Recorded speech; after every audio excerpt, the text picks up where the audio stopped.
Selamat siang buat kita semua. Terima kasih atas kesempatan yang diberikan. Perkenalkan, nama saya Erni Nengsia Malau dengan NIM D1C12209.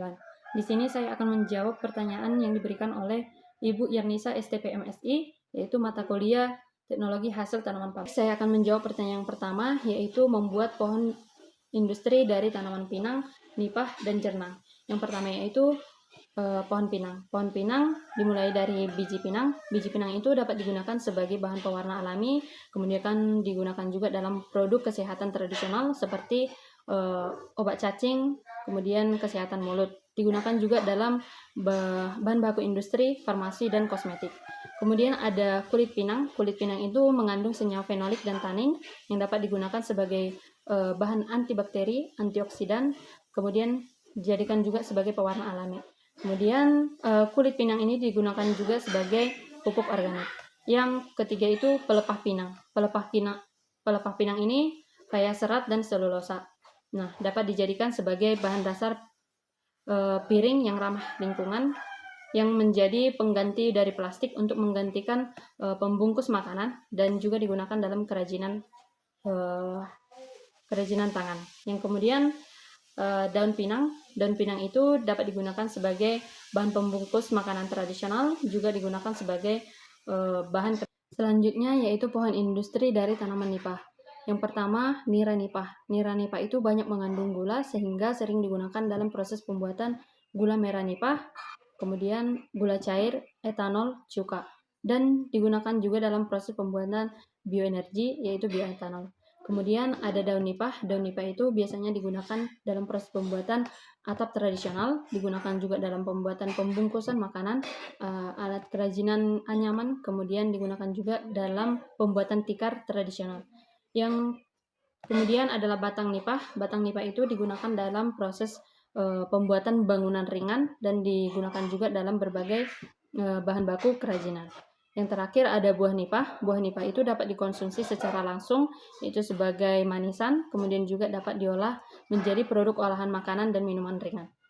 Selanjutnya, pohon industri dari tanaman jernang.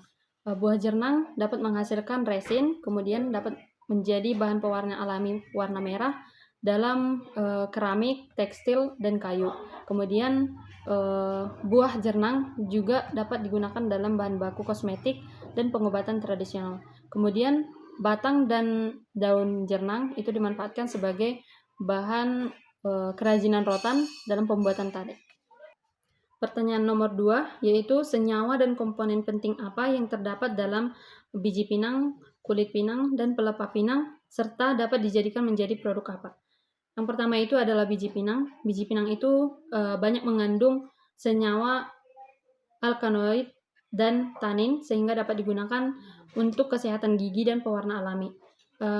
Yang kedua itu ada kulit pinang. Kulit pinang itu banyak mengandung senyawa fenolik dan tanin sehingga dapat digunakan menjadi bahan antibakteri, antioksidan, kemudian senyawa aktif dalam kosmetik dan herbal.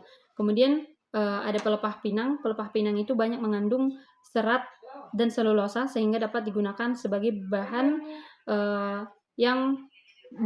dalam pembuatan piring yang ramah lingkungan. Pertanyaan yang ketiga yaitu membuat diagram alir pembuatan piring dari pelepah pinang. Yang pertama itu pengumpulan bahan baku yaitu pelepah pinang yang jatuh secara alami. Kemudian pencucian pelepah pinang menggunakan air bersih.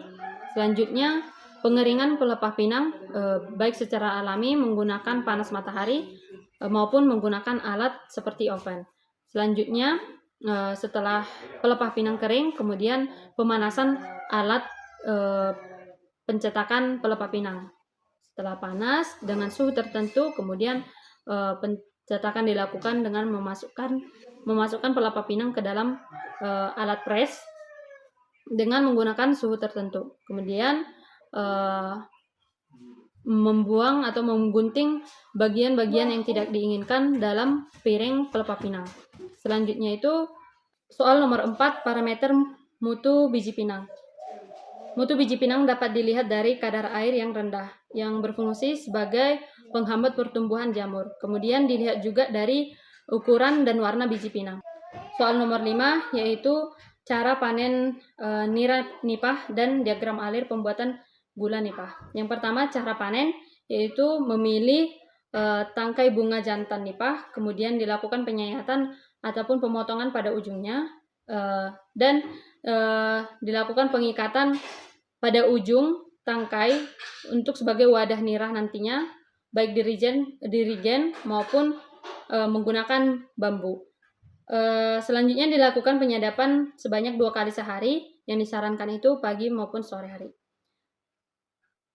Selanjutnya yaitu proses ataupun diagram alir pembuatan gula nipah. Yang pertama pemanenan gula nipah, pemanenan nira.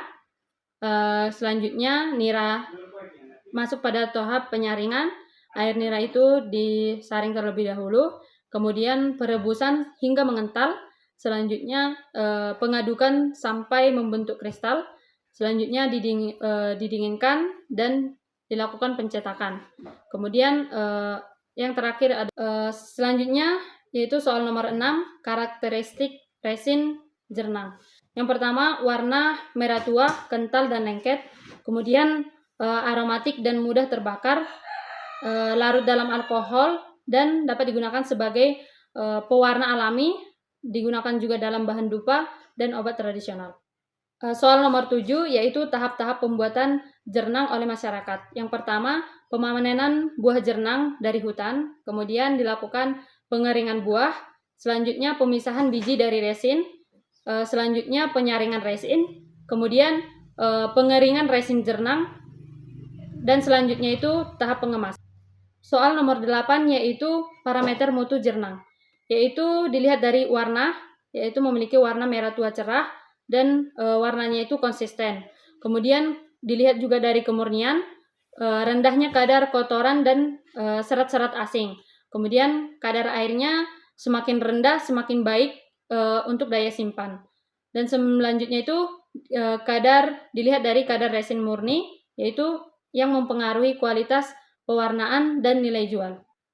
Baik, terima kasih. Demikian jawaban dari pertanyaan yang diberikan oleh Ibu. Saya ucapkan terima kasih.